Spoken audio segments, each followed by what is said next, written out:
Bonjour à tous, je vous reviens aujourd'hui avec la première vidéo de l'année. Comme d'habitude, je suis très heureuse de vous retrouver ici. Ça a été encore l'occasion pour moi de faire le point sur cette année 2015 et de me rappeler encore une fois que je suis là depuis 2011, c'est quand même assez incroyable. D'ailleurs, je vous avais fait une vidéo pour vous remercier, mais il y avait trop d'émotions, c'était pas possible. Mais c'est vrai qu'à chaque fois que j'y repense, je me dis, il y a quand même plusieurs d'entre vous qui sont là depuis 2011, c'est fou. Alors, je voulais juste vous dire merci. Merci de rendre tout ça si agréable. Et cette dernière année aussi a été l'occasion de beaucoup échanger avec vous. Donc voilà, je voulais vous dire merci. Merci pour tout ce que vous m'apportez, parce que je pense que vous êtes à des années-lumière de vous imaginer. Vous savez que vous faites partie de ces rares personnes qui me disent que je semble être une bonne maman. Alors pour ça je vous dis 1000 fois merci parce que c'est pas forcément de son entourage qu'on l'entend. Donc voilà, je veux vous dire merci pour tout mais je vais pas m'étendre, hein, on va pas recommencer encore une fois. Merci. Et voilà, je suis très contente de vous retrouver encore pour une nouvelle année, alors c'est parti. Donc je vais commencer avec les favoris de mon petit garçon, donc de 4 ans, ça fait longtemps que je n'en avais pas fait. Donc j'ai pas pu tout rassembler parce que je me rappelle pas, je pense que je reviendrai dessus dans mes prochaines vidéos. Je vais commencer encore une fois avec des livres, hein. Vous savez combien j'aime lui trouver des livres sympas. Donc on a un nouveau livre Petit Clown, j'ai dû l'acheter au printemps dernier celui-ci, donc je vais pas revenir dessus, mais là c'est Petit Clown et le cahier magique. Ça fait très certainement partie de nos favoris parce que dans cette histoire, en fait, Petit Clown dessine un bonhomme et le bonhomme s'humanise et emmène Petit Clown dans le cahier vivre des aventures de le cahier et lui dit à la fin qu'à chaque fois qu'il le voudra, il pourra venir dessiner et il l'emmènera dans une nouvelle aventure. Je trouve que c'est vraiment une des plus belles histoires de Petit Clown. Ensuite, je suis allée au Furet du Nord. Alors là, j'ai fait pas mal de découvertes parce que je passe beaucoup de temps à chercher, enfin beaucoup de temps, je peux y aller tous les jours, hein, mais voilà, j'essaye d'y aller régulièrement. Et l'une de mes plus jolies découvertes, ça a été ce livre-ci, 4 petits coins de rien du tout, aux éditions Bilboquet. Alors j'aime bien les éditions Bilboquet parce que voilà, au niveau de la production des pages, etc., ils sont dans tout ce qui est durable, ce que j'apprécie. Et c'est un bouquin qui est imprimé en Europe. Si je ne me trompe pas, c'est une édition belge, il me semble. Alors, 4 petits coins de rien du tout. En fait, c'est l'histoire d'un petit carré qui joue avec des petits ronds. Et puis les petits ronds vont rentrer dans la maison. Seulement la porte de la maison est ronde, donc fatalement petit carré ne peut pas rentrer dans la maison. Du coup, ils vont chercher des solutions, ils vont chercher à modifier petit carré, etc. Et vont finalement s'apercevoir que ce n'est pas petit carré qu'il faut changer puisqu'il est ce qu'il est, mais plutôt la porte à laquelle ils vont couper 4 petits coins de rien du tout. Et du coup, petit carré va pouvoir entrer. J'aime beaucoup cette histoire, elle est très mignonne, il y a bien sûr un message derrière que j'apprécie beaucoup. Et c'est un bouquin qui m'a coûté 12 €. Ensuite, très récemment, j'ai découvert L'Oiseau de papier. Alors là, j'ai tout de suite accroché avec les graphismes, j'aime beaucoup, ne serait-ce que derrière la couverture, j'aime beaucoup, je trouve que c'est vraiment très joli. Donc là aussi, on est sur une édition belge, donc c'est aux éditions Alice Jeunesse, et c'est un bouquin qui est également imprimé en Europe. Alors ce que j'aime dans cette histoire, on est toujours dans une histoire où tout se passe bien, mais en plus on est dans une histoire magique. Nous, on adore les histoires magiques. Donc en fait, c'est une petite fille qui aime beaucoup dessiner, colorier, plier. Et en fait, sa mamie va lui donner une feuille magique. Alors elle va dessiner dessus, etc. Puis dire, mais mamie, elle est pas magique la feuille. Et la mamie va lui dire, mais si, regarde. Et avec l'origami, elle va lui plier un oiseau et cet oiseau va s'envoler. Et c'est pour ça que cette feuille est magique. Et alors ce que j'aime, donc comme je vous dis, le monde est vraiment très joli, les dessins sont très jolis. Et en plus de ça, au bout d'un moment, en fait, elle va lui dire, mais oui, mais il lui faut un petit copain. Du coup, elles vont lui fabriquer un copain.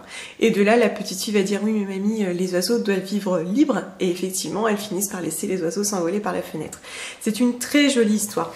Alors je cherche pas forcément un message dans les bouquins que je propose à mon fils, mais c'est vrai que ça ne rend les histoires que plus jolies et moi c'est une chose que j'apprécie beaucoup. Et puis le dernier qui est arrivé chez nous, c'est La Moufle. Alors c'est une libraire qui m'en avait parlé, je l'avais gardé dans un coin de ma tête et puis quand je suis tombée dessus, je dis mais elle a carrément raison, c'est exactement ce que je recherche. Du coup je l'ai acheté.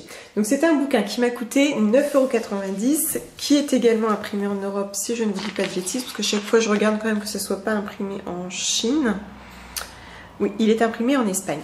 Alors, j'aime beaucoup cette histoire parce qu'en fait, ce sont des animaux qui sont dans la forêt et qui ont froid tout simplement parce que c'est l'hiver.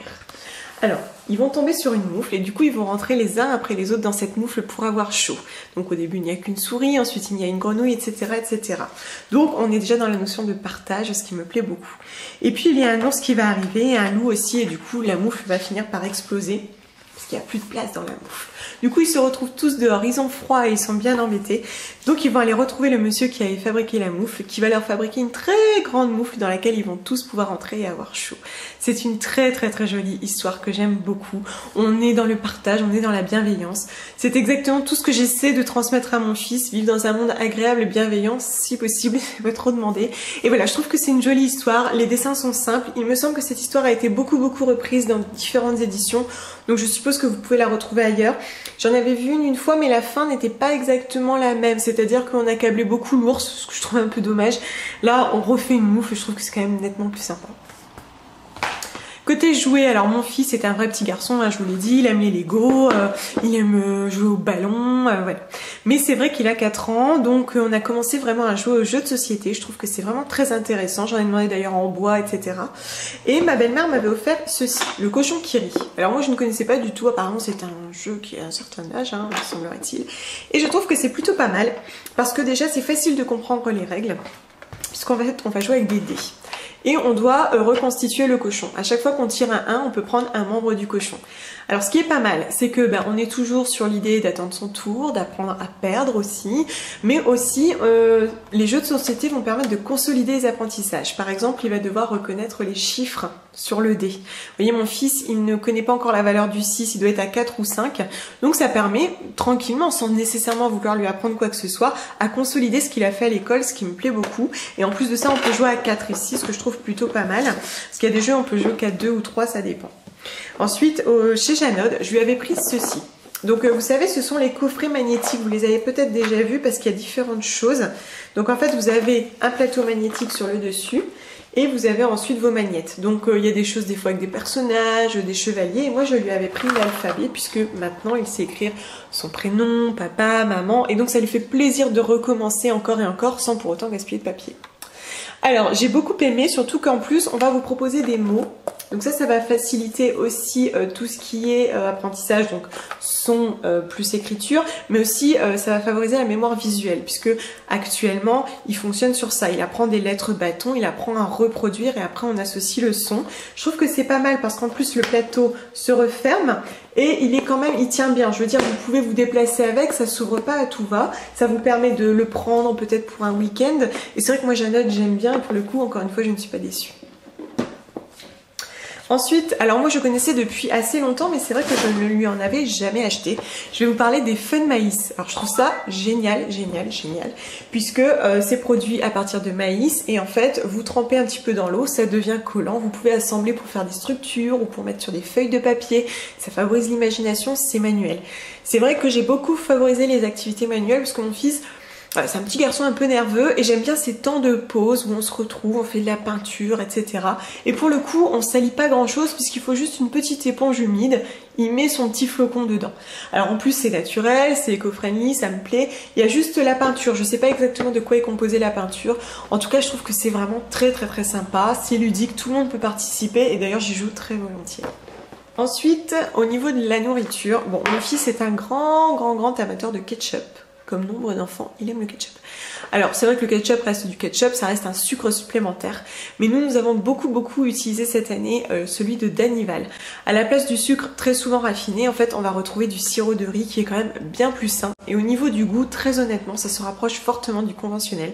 Il est bio en plus, il est sans gluten et bon, il est vegan. Je l'aime beaucoup, il coûte un petit peu plus cher, mais il est quand même nettement plus sain pour un produit qu'il demande quand même assez souvent. Au niveau du chocolat, bon, mon fils consomme du chocolat conventionnel, mais c'est vrai que j'essaye très souvent de lui proposer du chocolat vegan. Il aime tellement ça qu'il aime même le chocolat noir. Hein. Mais voilà, je voulais juste vous parler de celui-ci qu'on va retrouver dans tout ce qui est boutique végétale, je pense, enfin végétalienne, végétarienne. Celui de e-Choc. Donc c'est le choco cookie qui est très intéressant déjà parce qu'au goût on se rapproche beaucoup du conventionnel. Très honnêtement ça fait illusion. Et on a effectivement des petits crunchs à l'intérieur de cookies ou d'Oreo, je sais pas parce que j'en ai jamais mangé moi d'Oreo, mais en tout cas c'est un petit goût croustillant que j'aime beaucoup et surtout mon fils. Même mon fils en redemande, c'est vous dire voilà, ça répond à ses critères. La seule chose que je regrette, c'est la présence d'huile de palme. Mais bon, elle est non hydrogénée et certifiée, donc ça va. Et puis c'est un produit qui est labellisé bio. Je vous en avais parlé sur Instagram. L'une de nos meilleures favorites de cette année, ce sont ces céréales de la marque Grillon d'Or qui sont sans gluten et vegan. Je les ai découvertes en fait grâce à Meilleur Produit Bio cette année, donc j'avais été sélectionnée et j'avais testé entre autres ceci. Ça a été notre produit coup de cœur. Pour vous dire, même mon fils les adore. De toute façon, mon fils c'est un petit peu l'évaluation ultime, quoi. Si mon fils a aimé, c'est que je peux me permettre de vous le présenter. On les a aimés, mais alors tout de suite. C'est bien croustillant, on a un petit goût choco-noisette qui est très très agréable. On a donc à la place céréales de riz et de maïs puisque c'est sans gluten. Et au niveau du fourrage, on a même du sucre de canne non raffiné. Ce que j'apprécie, on a du pralin de noisette. Moi j'adore.